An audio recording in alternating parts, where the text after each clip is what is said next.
Welcome to Chapter 9, Energy Balance and Obesity. In this first section, we'll be discussing going over the obesity statistics. What I'd like to do is start with some CDC data. So this is the Center for Disease Control, and their data mapping for the obesity prevalence in the United States. And you can see here as we're starting with 1985, and we can look at the white areas, which is just the lack of data, but then the light blue showing that the prevalence of obesity in these states is less than 10%. As we get to a little bit of the darker blue, not the real dark, but you can see that it's about 10 to 14% in these states. But we don't have any of the states over 15%, and definitely no states over 30%. So this is back in 1985. Now I want you to start watching as I click through these slides to 1990 that we're starting to see almost all of the states now do have some obesity prevalence. One is that there's more data that's being collected, but also you can see the increase in obesity as well. Through here we start now, finally by 1995, we do have states that do have 15 to 19% of the population that is obese. And you can see mostly we go throughout the Midwest and then throughout the southern states. Now starting to get over 20% in those same states, with those other states catching up on the West Coast. Notice that Colorado kind of sits here about 10 to 14%. And this is in 2000, 2005. Now we're not seeing any blue, so hardly any of the states have less than 20% obesity rate. Now some of these southern states, over 30% of the population is obese. And the most recent data is actually only up to 2010, but look through these southern states here, obesity rates of greater than 30%. The 20 to 25% rate in through these western states, then kind of the Northwest and Midwest, and 20 to 29%, 25 to 29%. So this is actually the more recent data. It's 2017. I realize that the colors have shifted. What we're looking at is the turquoise and the blue as the areas with the highest obesity rates.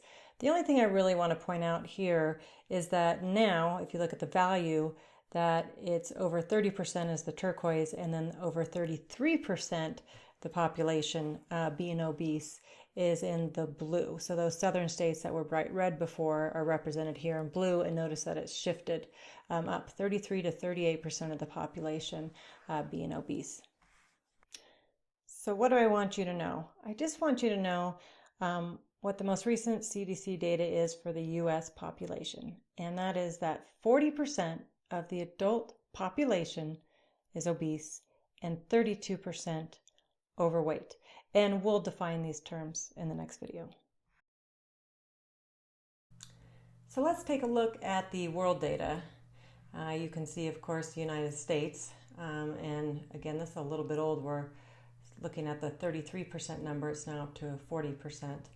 But the trends have remained the same. You can see that the Middle East has actually become more and more obese, and many of these countries are more obese than even the North American countries. There's also some countries in the South Pacific that are more obese. Not surprisingly, we do find areas within Africa that are the least obese, but take a look at Asia. This is trending toward some of the more obese countries in the world. Now let's talk about our neighbor to the south.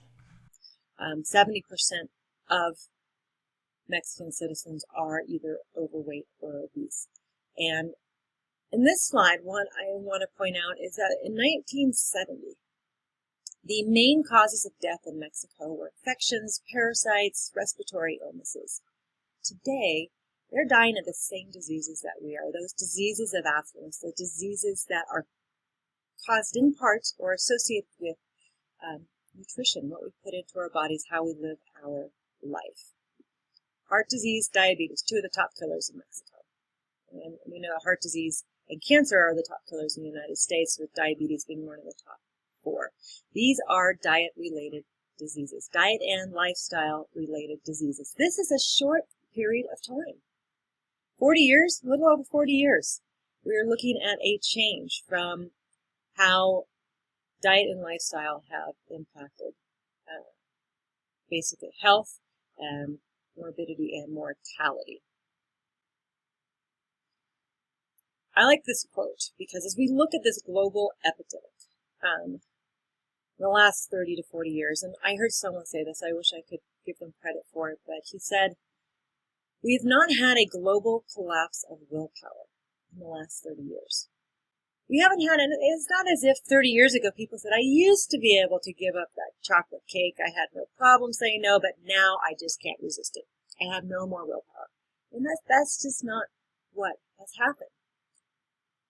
Part of this, actually, a lot of this has to do with the types of foods that have made their way to basically the mainstream populations throughout different countries. The sodas, the packaged food, processed foods, the added sugars, the refined grain products, the processed oils. We have lost a lot of the native diets and what we might call our ancestral diets, or the way we used to eat, and are now eating this, like I said, the pre-chewed food, the food that has already gone through half the digestive process, so our body doesn't have to do as much work. Remember, this is the type of food that impacts our hormones. It impacts our metabolism. It changes our behaviors.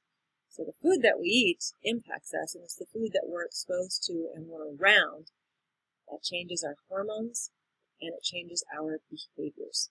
So I don't want you to leave my class and think that people who are overweight are just fat and lazy, because that's not true. And it might take a lot for you to say no to a certain sweet or a certain type of food, but it might be easier for you because you don't have a hormonal drive or a neurohormonal control that's driving you to desire that food. Not to take credit away from people who make good food choices, but remember there are hormones that do drive our behavior. And so we have to look at the bigger picture, not just the individual, and criticize the individual.